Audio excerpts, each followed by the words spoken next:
Hi ladies, and welcome back to my Chick Dig Sports. Today I'm going to cover something really quick and basic that you don't even have to see my mug. You actually get to see my beautiful drawing of a diagram of an infield of a baseball field.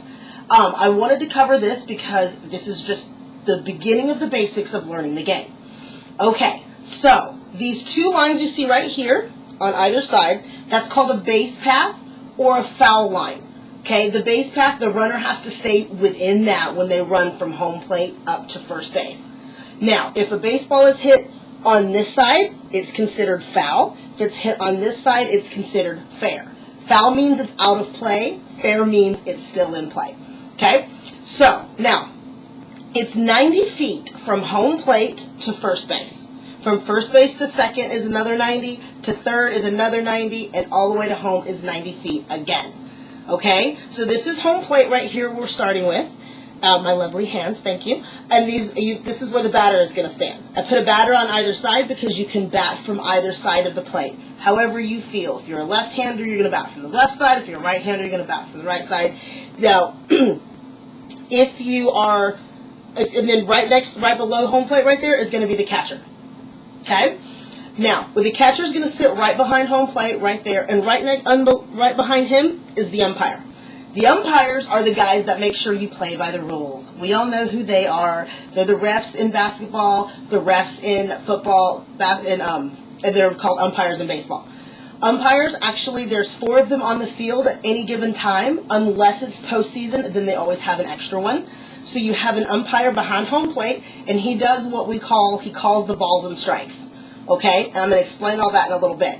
Then you have an umpire here right by first base, okay, right up here. You have an umpire right here by third base, and then out here in the outfield, which you don't see, it's just the last 3 players that we've talked about before, there's an umpire right behind second base. So he kind of covers more of that area out there, and he keeps an eye closer on the outfield as well. These umpires always cover this line as well. So they keep an eye up there too. So everybody has a job here, okay? So that's what the umpires are there for. That's what the U is there for. Now this right here, girls, this is the pitcher's mound. This is where the guy who's throwing the baseball is going to stand.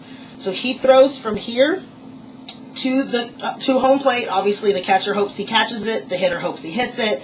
But that is absolutely where it goes. The home plate mound, the mound to home plate.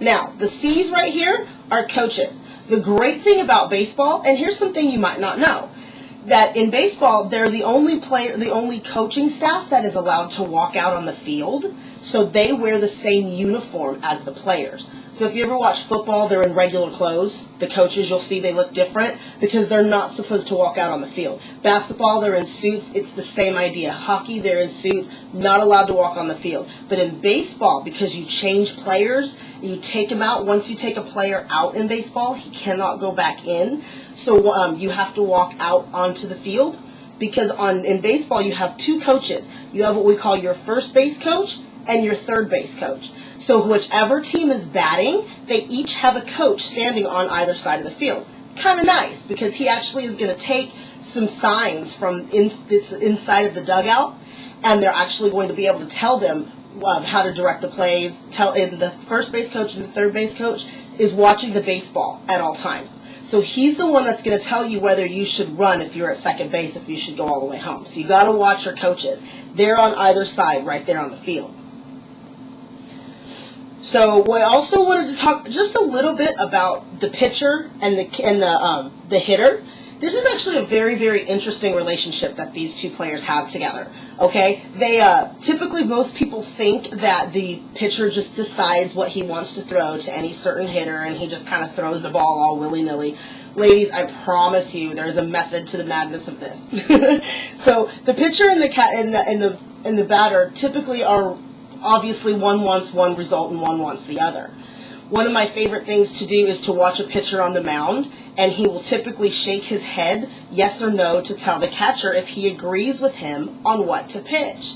The catcher is the C right here. He's the guy that calls the game.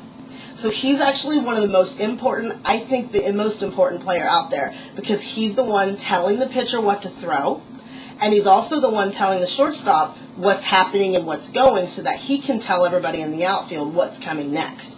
So there's actually a lot going on here. One of my favorite things about it is how kind of sneaky it is, because in baseball, everything's super sneaky. And all the signs are really unique and weird. Half of them don't mean anything. You'll see guys like tapping their hat and rubbing their bellies. It's really, really funny. So so you've got your pitcher up here and your batter down here. Okay? And there's always a dance that they're doing. Because what they do is they have you when you're hitting, you get an opportunity to either get a hit or to walk. Okay? So this is what we're going to call a count. So in baseball, the first number that they'll say is the balls, and the second number is a strike. Okay? I always say for the hitter, it's good news before bad news. For the pitcher, not so nice, because the pitcher doesn't want to give up a walk. Now, to get a walk, you have to get 4 balls.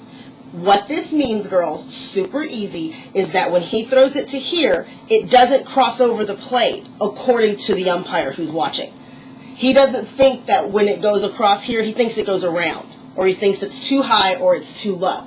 That's kind of why I'm doing this with the diagram, because girls, seriously, I could sit here and show my pretty face and do that all day. But if you don't see what I'm talking about, we're going to miss it. And I would hate for y'all to miss this, because it's awesome. It's the very beginning of knowing how to watch a game.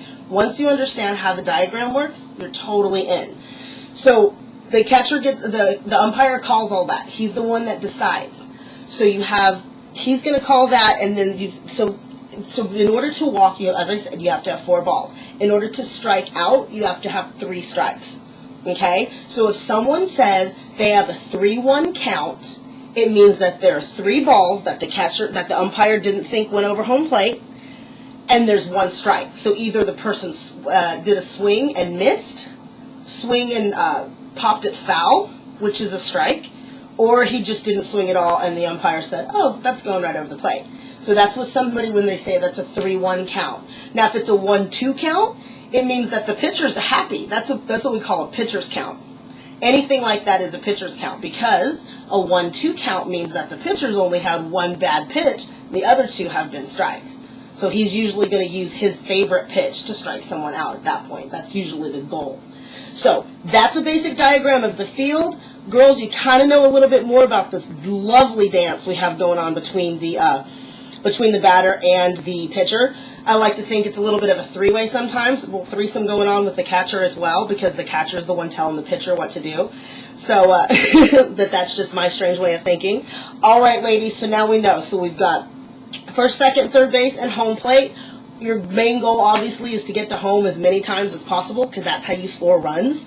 So getting from here to here to here all the way around. When we talked about batting order, and I explained that, this should make it a little bit easier now to understand. So you've got your coaches, and you've got your 4 umpires on the field. You've got your pitcher right up here. And first base, second base, third base, and shortstop. Remember, we talked about that, so everybody has a position. And your shortstop's going to be up a little higher in the outfield. Then you've got your 3 guys in the outfield. All right, girls, this is your basic diagram of a baseball field. Next, we're going to start covering some rules and regulations. Have an awesome day, and remember what I always say. Ladies, once we learn all about sports, we will definitely know it all. Take care, girls.